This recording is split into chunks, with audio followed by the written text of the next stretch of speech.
Hey there, this is Adam Jones. Welcome back to another video on the Wolf Rock YouTube channel. Today we are out in some pretty lumpy conditions. I mean, I'm not sure you're going to be able to properly see this on the camera, but we are rising and falling quite considerably. There are breakers on both the inside and the outside of the bar, and it's pretty fun being out here, but definitely not the most comfortable place to be if you wanted to go on a long run. But today the plan is to go and explore the harbour. We're going to go up into Kingsbridge. We're going to tell you a little bit about what you can do inside the harbour this time of year when you get what is a glorious day. The wind's not too bad, it's probably 10 miles an hour. We've got a lot of residual swell out here, but the reason we've come out is because I wanted to show you that this Brig Eagle 6.7 can definitely handle some of those bigger seas. With that squared off nose, clearing the water, as you see right the way through the Eagle range, coming through the bar, just picking your moments between the waves, this boat absolutely can handle it, and it is super bumpy out here. You've got absolutely no problem on a Brig Eagle 6.7. So if you do go on an adventure and the sea state changes slightly and it's a little bit bumpier on the way back, you can have confidence in your Eagle 6.7. But let's get back in. Let's head up towards Kingsbridge. I'm dying to grab a coffee, and we'll talk to you a little bit about the places you can explore inside the harbour. Come with us.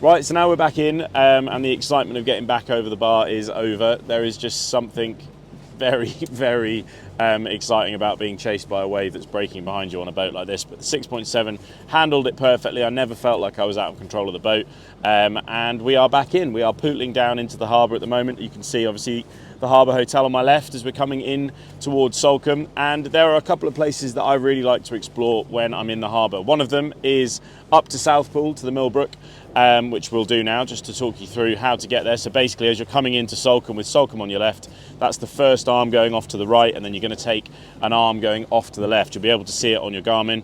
I'll probably be able to show you here. So we've got the Salcombe here. You can see Batson Creek on this side, and then we're going up this arm here, the Southpool Creek, all the way up to the top here to the Milbrook pub in the town. Then we're going to come back down and we're going to head up towards Kingsbridge just to show you how you can get up there a couple of hours either side of high tide. We're going to go grab a coffee at the crab shell and then get the boat back down on to the mooring. It's going to be relatively low octane. We've just had a little bit of excitement to start the day, but now it's just about relaxing, low winds, sunshine, not very many people on the water. And like I've said in the previous video, if you've got one of these boats, now is one of the perfect times of year to get out because there's nobody on the water. So you can just wrap up warm, go and grab a coffee in Kingsbridge, have a little look around the harbour. It's a really nice way to spend a few hours, pop the boat back on the trailer and head back up to the house for a cup of coffee and a sit by the fire. It's a really nice way to spend the day. So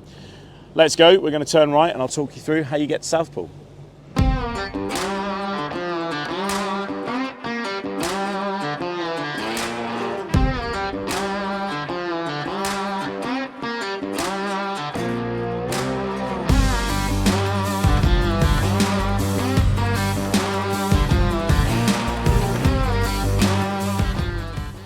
So we've arrived at Southpool Public Landing, so we're just on the visitor mooring here. If you walk to the end of this, down the road into Southpool, you'll find the Milbrook pub, which is a perfect place to relax for an hour or so up and an hour or so back down before you need to get back on your boat and get away. Otherwise you will get stuck here as it obviously dries out. So check your tides, but those perfect moments during the winter where you've got tide going up for an hour and back down in the afternoon when you've got that lovely evening sunshine, or as it is now, we're coming up to 11 o'clock, so it's just perfect time to come and grab some lunch. So up here, walk all the way down into the village and you'll find the pub. We're going to jump back on the boat, head back down and then up into Kingsbridge to go and grab a coffee at the crab shell. So come with us.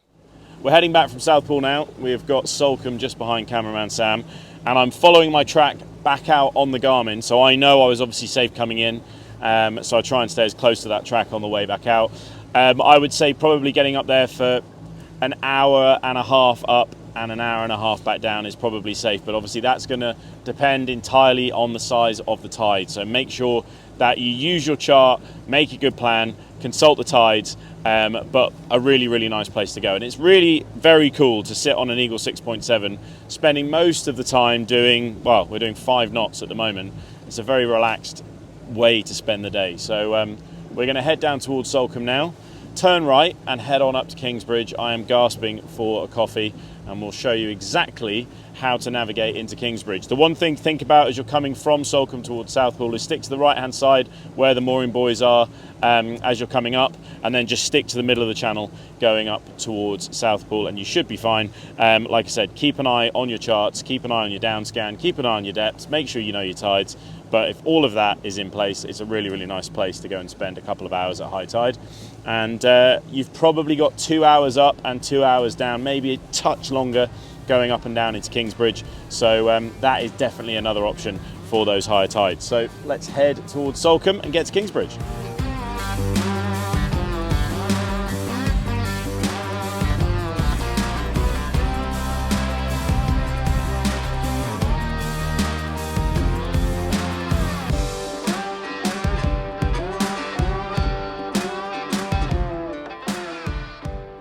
As we're coming up to Kingsbridge, we've got a little bit of time at 5 knots, which, like I've said, me and Sam don't spend much time at 5 knots, to be honest, and it is really, really nice to be relaxing on the boat, listening to some tunes and just chilling out in what is a genuinely beautiful day.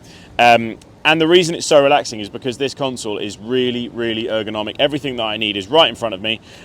So we've obviously got our Garmin chart plotter, really, really nicely flush mounted into the dash there.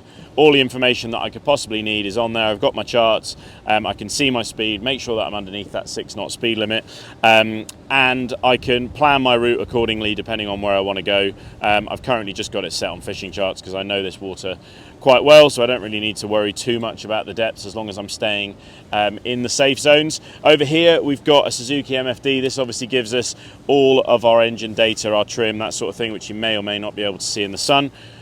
We can also get that data on our Garmin. So if I go into gauges here, I've also got all of my fuel readings, my speed, all that sort of stuff.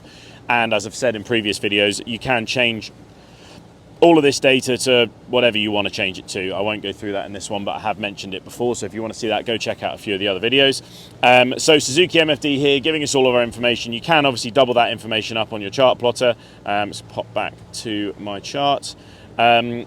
And then the rest of the console. So obviously we've got our Suzuki controls here, steering wheel, which is really, really nice in the hand.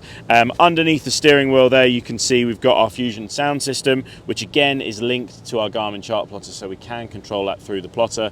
We've got our Garmin VHF over here, a couple of inset Fusion speakers down below the steering wheel, some lovely storage below the Garmin VHF, perfect for putting your phones in, that sort of thing. A couple of cup holders up here, a little bit of space in front here, so perfect for just sliding a hat away if you are starting to move along at pace. And down the left hand side of the steering wheel, really easy to grab whenever you're moving fast, are all your buttons that you could possibly need. So you've got your button for your shower pump at the back, bilge pump, running lights, nav lights, that sort of thing, and a lovely grab handle as well, so the passenger who is next to you, usually going slightly faster than 5 knots, has got somewhere to hold on when we're bouncing around on the water having some fun. So that is the console of this Brig Eagle 6.7. I'll talk you through the rest of the boat when we get to Kingsbridge, but all that's left now is to just enjoy ourselves in the sunshine and move towards the navigation poles and then up into Kingsbridge, hopefully not grounding out, staying between the poles, coffee and back. What could possibly go wrong?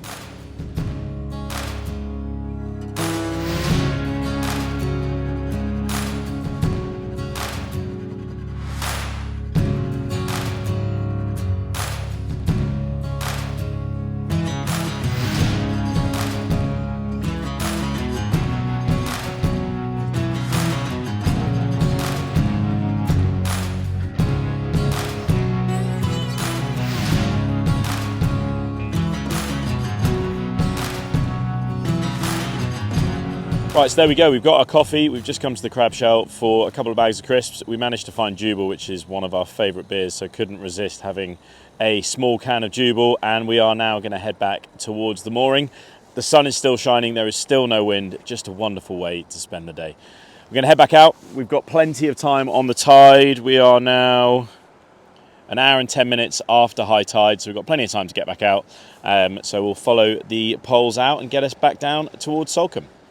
So there we go, got the coffee, just leaving the crab shell, and we are now about an hour and 25 minutes after high tide. Plenty of water underneath the boat.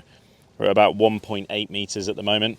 And we've just got to follow the markers on the way out. So on the way in, you're looking to keep those red markers, the red poles, which you'll be able to see on your Garmin on the left-hand side of the boat.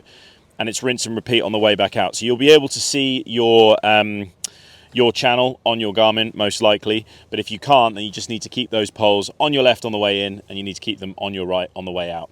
There are some other red buoys dotted around which are also on the charts, but it's the poles that you're looking for, and keep them nice and close on the left. You'll be able to see them on the chart, and it is relatively simple. As long as you get your tides right, it is a very, very nice place to go and grab a coffee or a beer, or some food. So a really, really cool place to spend a few hours on what is a gorgeous day in the winter. So like I've said in many of these videos, this is not the time to put your boat in the garage and not use it for the rest of the year. If you can, if you've got it on a trailer, if you've got an ability to get it launched, get it out on these weather windows. It's just absolutely fabulous. So let's get us back towards the mooring, and we'll speak to you in a sec.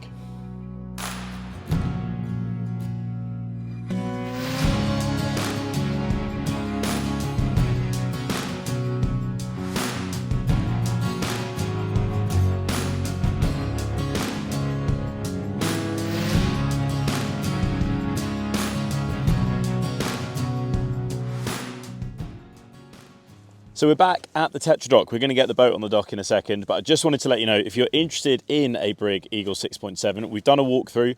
It's on the YouTube channel, so pop onto the videos, and I think it's only 3 or 4 videos below this one, so you can get a real in-depth look of this boat. But just to very quickly go through some of the things I love about the Eagle 6.7, for me, it feels like the step up into a big small rib. This is that level up from the Eagle 6. Everything's a little bit bigger, it's beamier, there's a little bit more space, and it really is a very nice place to spend the day. You've got a lovely squared off nose, and a lovely seating space, as you can see here. Obviously you've got a seat in front of the console, you've also got a big squared off nose, so you can pop a seat in that front area. Obviously you've got your storage lockers for anchor line and chain and your fenders and all that sort of stuff in here. You can put some cushions in and sit really comfortably. 2 people sat there, and obviously me sat here. You can infill this space as well to make it into a massive sun pad. It's just a really comfortable place to spend the day. And one of the things that I really like about a Brig rib, and Paul says this a lot, is obviously the tubes are big and they're nice and high, so it's actually quite a protected area below the tubes. So if in the summer you're sunbathing, it's really nice obviously to be slightly down below the tubes, just for a little bit of privacy, and it's just a lovely place to spend some time. Obviously squared off nose clears the water when you're driving along at pace, but also a nice big step to get on and off from the nose with your navigation lights at the front there. 2 really nice cleats, as you can see. We're utilising one at the moment as we're tied up, with your grab handles, and to be honest, that's one of the things I love about a Brig rib as well. You've got that crossover of, like, you can see the rib in this boat. They've not tried to hide the fact that this is a proper chunky utilitarian style boat, but with all the luxury that you'd expect from a Brig Eagle range of rib. As you move backwards in the boat, you've obviously got a lovely ergonomic console that I spoke about earlier on in the video, and then behind that you've got your full beam bench seat, which wrap around, which is brand new for 2025-6, which is again a lovely place to sit with a fold out table.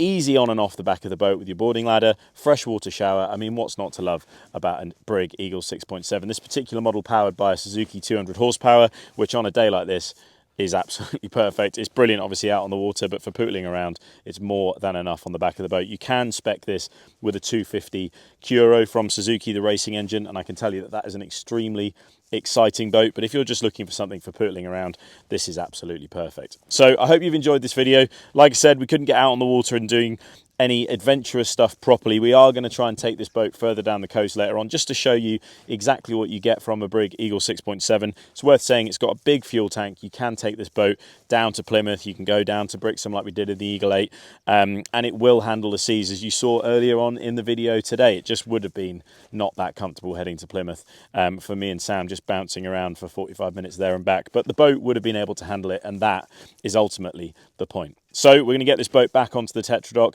Thank you very much for watching this video. It's been an absolute pleasure to spend some time in the sun on a boat. And again, I've said it in lots of videos, I implore you to do the same. If you've got the privilege of access to one of these things, then get out all year round and make the most of it. Life is too short to not experience beautiful days like this. Remember, you've got to have the right clothes.